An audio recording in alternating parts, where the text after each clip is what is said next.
Now, often in movies we'll have pandemics, and I'm always impressed with what takes place. Let's look at an example of this rapid response.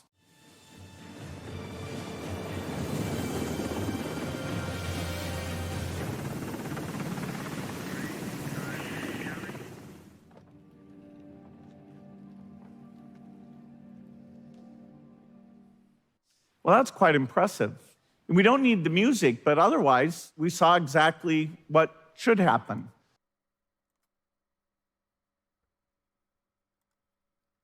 An outbreak's detected very quickly, literally within days. Doctors are dispatched. They have a helicopter to get into exactly ground zero. They go in there and they've got the right tools. And this is what should happen when an outbreak is spotted. But we don't have that team. We don't have those resources.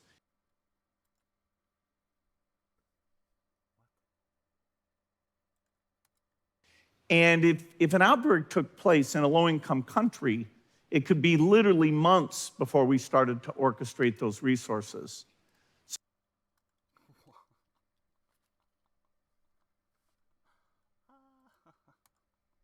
So despite what you see in movies, there is no group of experts standing by to prevent this disaster.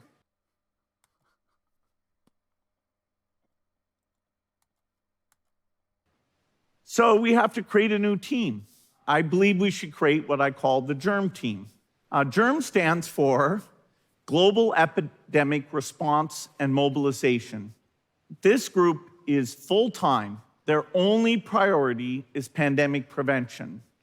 It's made up of a diverse set of specialists with a lot of different realms of expertise: epidemiologists, data scientists, logistics experts. And it's not just scientific and medical knowledge. They also have to have communication and diplomacy skills.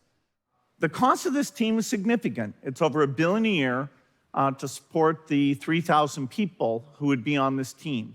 And its mission is to stop outbreaks before they become pandemics. The work would be coordinated by the WHO.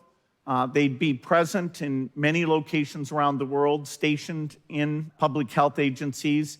They'd work closely with the national teams, depending on the income level. They'd have more in the lower income countries.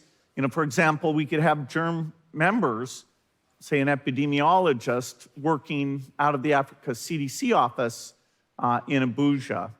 And a very important thing is that, like firefighters, G.E.R.M team would do drills. When you want to have quick response, when you want to make sure you have all the pieces there and you can move very quickly, practice is key. That's how you make sure everyone knows what to do.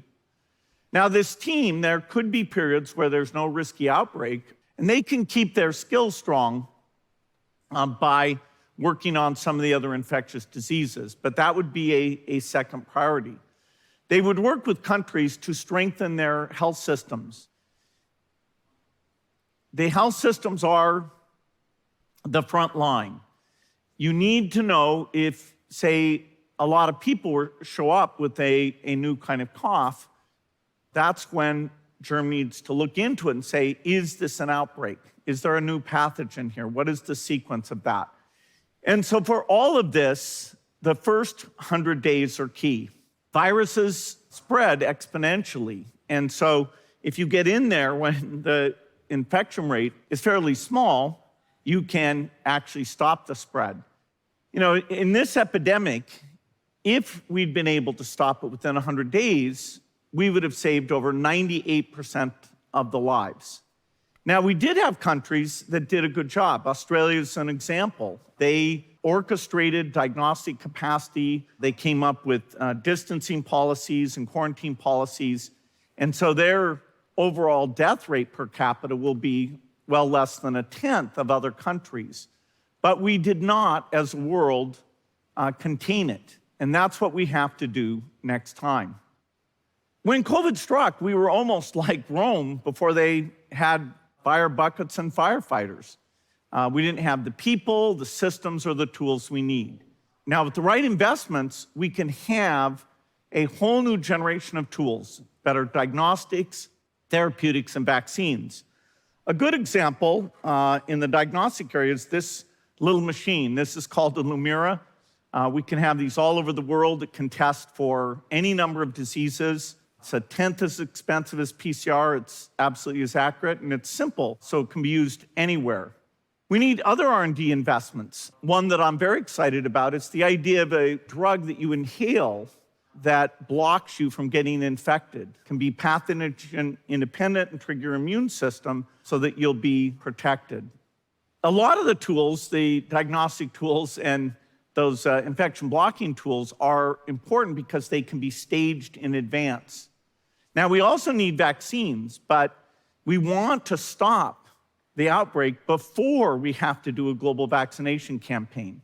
And so vaccines can play a couple of different roles, but not the primary role. We have to invest in more than just that. When we look at vaccines, they were the miracle of this epidemic. They saved millions of lives, but they can be far better. We need to invent easier to deliver vaccines that are just a patch you put on your arm or something that you inhale. We need vaccines that actually block infections. In this case, there were lots of breakthrough infections. We need vaccines that are broad spectrum. We need vaccines that are broad spectrum. In this case, there were lots of breakthrough infections. We need vaccines that are broad spectrum, so they work against most of the emerging variants, which we did not have this time. And we also need factories that are standing by so we can build enough vaccines for the entire world within 6 months, millions of lives. But they can be far better. We need to invent easier to deliver vaccines that are just a patch you put on your arm or something that you inhale. We need vaccines that actually block infections in something that you inhale. We need vaccines that actually block infections.